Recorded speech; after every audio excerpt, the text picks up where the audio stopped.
start from the beginning. All right. So our project it's been effectively a year in the making. We started off in the fall semester by designing the detector, building the detectors rather. Some person who's far smarter than I am from MIT made these desktop Muon detectors that are, quite effective.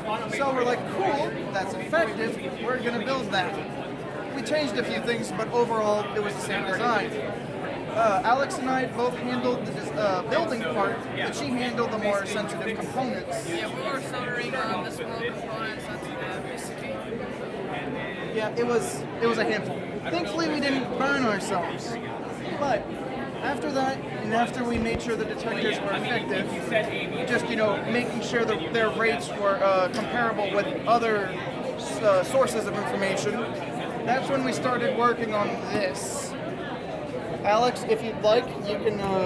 You have the floor on it. You can film in the box. This is the scintillator, and it's covered in black tape so that it doesn't detect any light particles because we only want the muons detected. And underneath it, the green board is our PCB. That's basically the main board where we soldered on all the small components like the resistors, capacitors, op-amps, and everything. Even an inductor. That's the weird thing.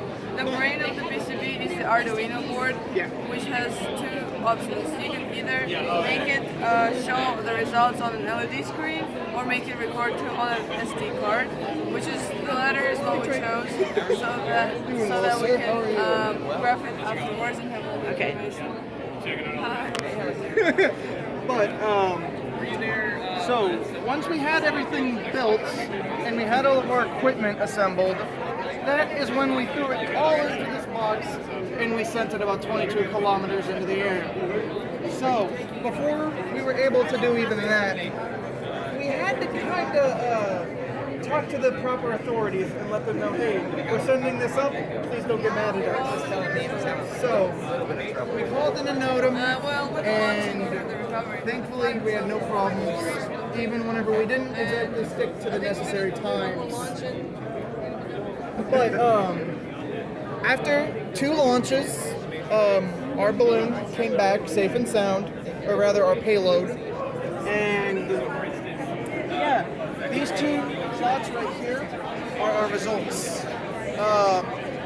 For the sake of time, these 3 plots all have to do with pressure, altitude, speed, and temperature. The one that's most fascinating is this one right here. So as you can see, this is temperature, and whenever the temperature starts to go down is when we actually launched.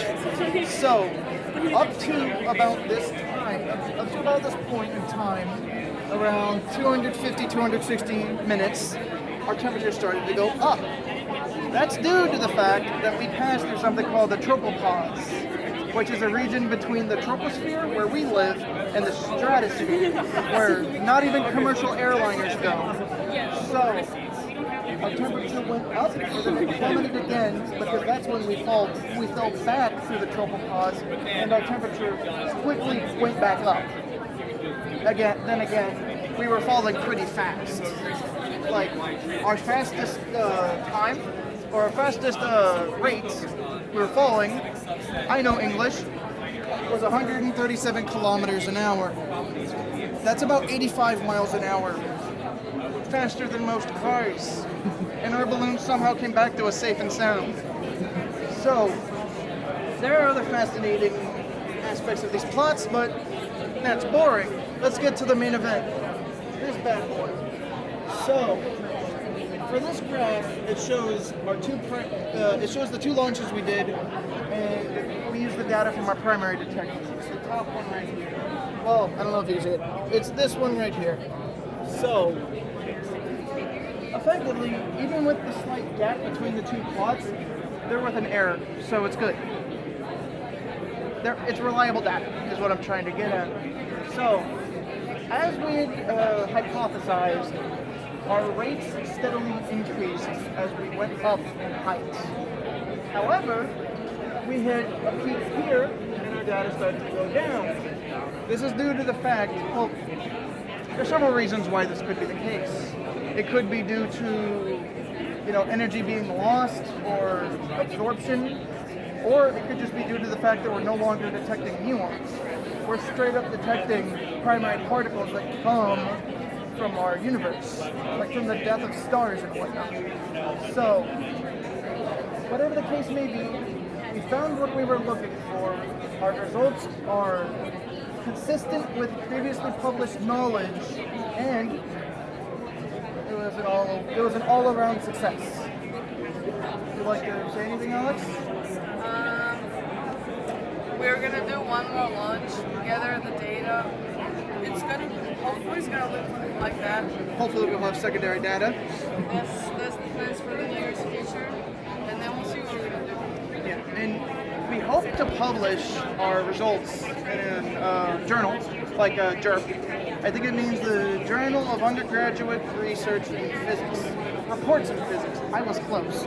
But, yeah, that's our project overall, and I'm happy with what we did. Yay! I'm gonna get your flight results. I'm sorry.